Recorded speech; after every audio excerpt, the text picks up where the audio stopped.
اعوذ باللہ من الشیطان الرجیم بسم اللہ الرحمن الرحیم۔ سورۃ قلم آیا 31۔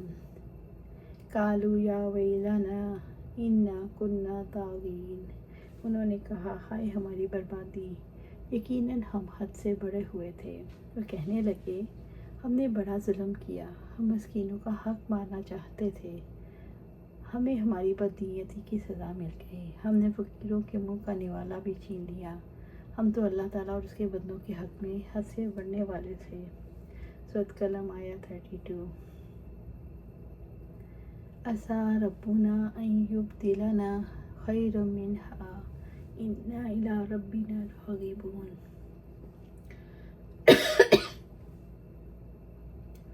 امید ہے ہمارا رب ہمیں اس کے بدلے میں اس سے بہتر باغ دے۔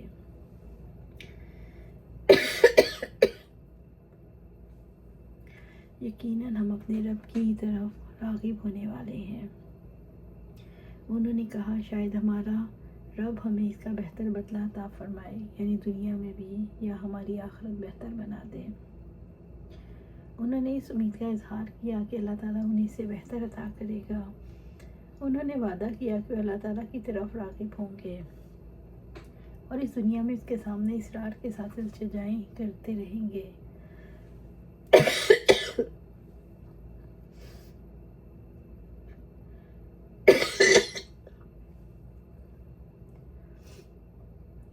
بس اگر وہ ایسے ہی تھے جیسے وہ کہتے تھے تو ظاہر ہے کہ اللہ تعالیٰ نے دنیا میں ان کے حال کو بدل دیا ہوگا، کیونکہ جو کوئی صدق کے دل سے اللہ سے دعا کرتا ہے اس کی طرف راغب ہوتا ہے اور اس کے ساتھ امید وابستہ کرتا ہے، اور جو کچھ اللہ تعالیٰ سے مانگتا ہے اسے عطا کرتا ہے۔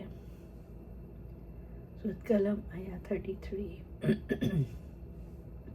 کذالک العذاب، اسی طرح عذاب آتا ہے، یعنی جو لوگ رسولوں کی مخالفت کرتے ہیں، حق کا انکار کرتے ہیں اور زمین میں فساد پھیلاتے ہیں، ان نافرمانوں، ناشکرے لوگوں اور بخیلوں پر ضرورت مندوں کا حق مارتے ہیں، اسی قسم کی تکلیفیں آتی رہیں گی اور آخرت کا عذاب بڑا تکلیف دہ ہے۔ وَلَعَذَابُ الْآخِرَةِ أَكْبَرُ لَوْ كَانُوا يَعْلَمُونَ، اور یقیناً آخرت کا عذاب اس سے بھی بڑا ہے کاش وہ جانتے۔ یعنی یہ جو اس حقیقت کو جانتا ہے آخرت کا عذاب بہت بڑا ہے، تو اس کا علم ایسے سبب سے روکتا ہے جو اجر و ثواب سے محروم کر دے اور عذاب کو واجب کر دے۔ سورۃ قلم آیا 34۔ اِنَّ لِلْمُتَّقِينَ عِندَ رَبِّهِمْ جَنَّاتُ النَّعِيمِ، یقیناً اللہ تعالیٰ سے ڈرنے والوں کے لیے ان کے رب کے پاس نعمتوں والی جنتیں ہیں۔ رب العزت نے دنیا کے باغ کا تذکرہ کیا اور بتایا ان کی ناشکری اور بخیلی انہیں کہاں تک پہنچا گئی۔ ساتھ ہی یہاں پر حق پر چلنے والوں کے بارے میں وضاحت فرمائی، انہیں آخرت میں سدا بہار باغ ملیں گے۔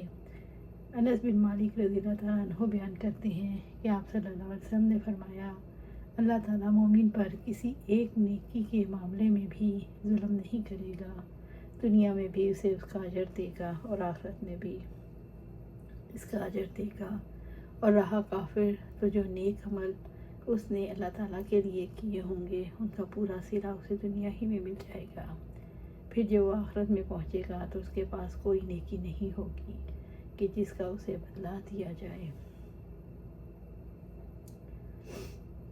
سورۃ قلم آیا 35۔ أَفَنَجْعَلُ الْمُسْلِمِينَ كَالْمُجْرِمِينَ، تو کیا ہم فرما برداروں کو مجرموں کی طرح کر دیں گے؟ اللہ رب العزت نے فرمایا اے لوگو، کیا میں آخرت کے اعزاز اور نعمتوں میں سے ان لوگوں نے جنہوں نے دل کے پورے جھکاؤ کے ساتھ اطاعت کی اور میرے اوامر و نواہی کے سامنے جھک گئے، اور لوگ جنہوں نے گناہ کمائے اور نافرمانیوں پر تلے رہے اور میرے اوامر و نواہی کی مخالفت کی، ان کو ایک برابر کر دوں؟ ہرگز نہیں۔ اللہ تعالیٰ کی حکمت تقاضا نہیں کرتی کہ فرما بردار و مجرم جنہوں نے اللہ اور اس کے رسول کا انکار کیا اور اللہ پر ایمان لانے والوں کے ساتھ جنگ کی، ان کو برابر کر دیں۔ انصاف کا تقاضا تو یہ ہے اطاعت کرنے والوں کو سدا بہار جنتیں دی جائیں جن کی بہاریں کبھی فنا نہیں ہوں گی اور نافرمانوں کو جہنم رسید کر دیا جائے۔ سورۃ قلم آیات 36 ما لکم کیف تحکمون، تمہیں کیا ہے، تم کیسا فیصلہ کرتے ہو، یعنی تم کیسے یہ حکم صادر کرتے ہو، تمہاری کیا حجت اور کیا دلیل ہے۔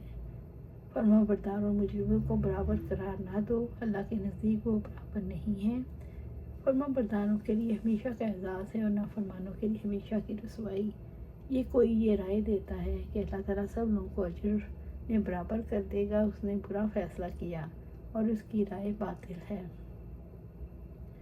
سورۃ قلم آیات 37 ام لکم کتاب فیہ تدرسون، یا تمہارے پاس کوئی کتاب ہے جس میں تم پڑھتے ہو، یعنی کیا تمہارے پاس کسی الہامی کتاب کی سند ہے جسے تم پڑھتے اور اس کی تلاوت کرتے ہو،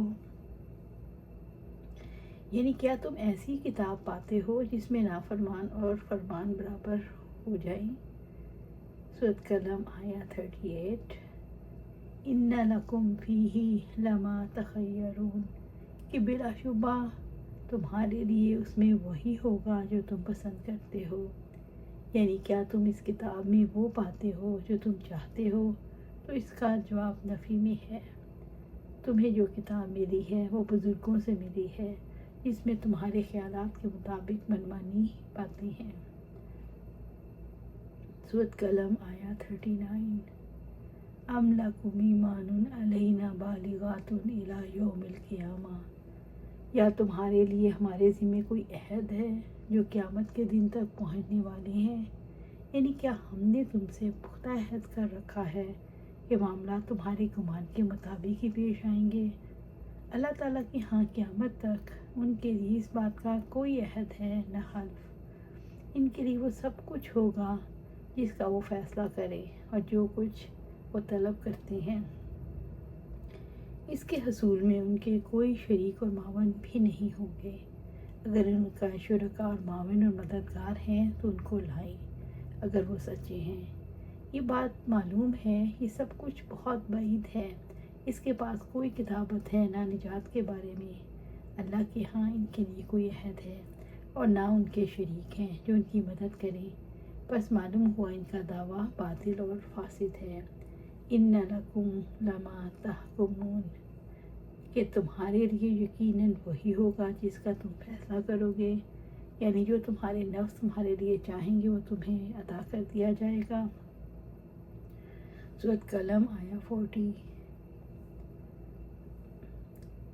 سلہم ایہم بذالک زعیم، ان سے پوچھئے کہ ان میں سے کون اس کا ضامن ہے۔